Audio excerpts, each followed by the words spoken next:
வணக்கம் தமிழ் சொந்தங்களே. சிங்கப்பூரில் இருக்கும் மிக பழமையான இந்து கோயில் ஸ்ரீ மாரியம்மன் கோயில். இது சிங்கப்பூரின் சைனா டவுன் வட்டாரத்தில் சவுத் பிரிட்ஜ் ரோட்டில் அமைந்திருக்கின்றது. 1827 அமைக்கப்பட்டது இந்த ஆலயம். இந்த கோயிலில் மாரியம்மனை முதல் தெய்வமாகவும் மூலஸ்தான தெய்வமாகவும் அமைத்துள்ளார்கள். இந்த அம்மன் சிலை 1827 தமிழ்நாட்டிலிருந்து சிங்கப்பூருக்கு கொண்டு வரப்பட்டதாக சொல்லப்படுகிறது. இன்றும் இந்த கோயிலின் மூலஸ்தானத்தில் இருப்பது 1827 கொண்டு வரப்பட்ட சிலை என்று சொல்லப்படுகிறது. சிங்கப்பூரின் தேசிய நினைவு சின்னங்களில் ஒன்றாக 1973 ஆண்டு ஜூலை மாதம் 6 ஸ்ரீ மாரியம்மன் கோயில் அறிவிக்கப்பட்டது. இந்த கோயிலில் மிக சிறப்பாக நடைபெறும் விழாக்களில் ஒன்று திரௌபதி அம்மனுக்கான தீ மிதிப்பு திருவிழா. அதாவது ஐப்பசி கார்த்திகை மாதங்களில் இந்த திருவிழா மிக சிறப்பாக நடைபெறுகிறது. இது 1842 முதல் இங்கு நடைபெற்று வருவதாக கூறப்படுகிறது.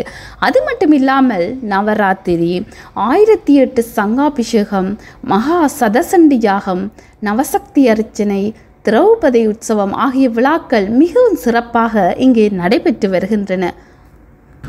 இந்த கோயில் சீனர்கள் அதிகம் வாழும் பகுதியில் அமைந்திருக்கும் காரணத்தால் சுற்றுப்புறத்தில் இருக்கும் சீனர்களும் மாரியம்மன் கோயிலுக்கு வந்து வழிபடுகிறார்கள். ஆண்டுதோறும் நடக்கும் தீமிதிப்பு விழாவில் சீனர்கள் பெரும்வாரியாக பங்கு பெறுகிறார்கள் என்று சொல்லப்படுகிறது. கட்டுமான பணிகளுக்கும் சீனர்களின் நிதியுதவி அதிகமாக இருக்கிறது என்று சொல்லப்படுகிறது. இந்த கோயிலில் மிகவும் பிரம்மாண்டமான கட்டிட கலை வேலைப்பாடுகளுடனான புதுப்பிப்பு பணிகள் நடந்து அண்மையில் மிகச் சிறப்பாக கும்பாபிஷேகம் நடந்தேறியது.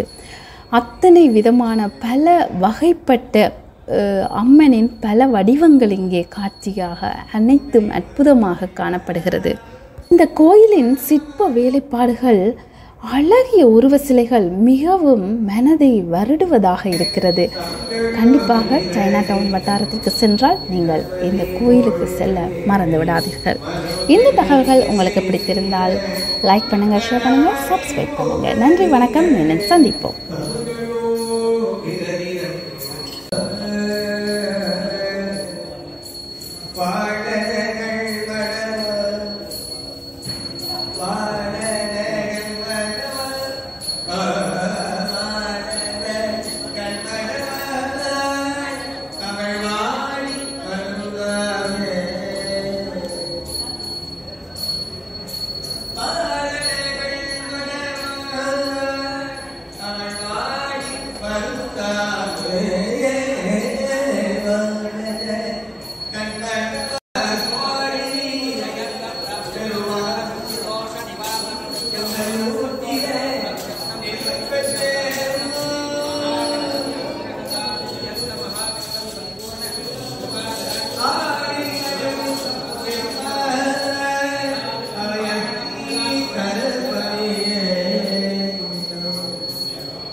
அல்லங்களை துணை அண்டர் வாழுலகாழ்பவரே, அல்லங்களை துணை அண்டர் வாழுலகாழ்பவரே, அல்லங்களை உலகே அண்டர் வாழுலகாழ்பவரே, அண்டர் வாழுலகாழ்பவரே.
மனதை வருடுவதாக இருக்கிறது.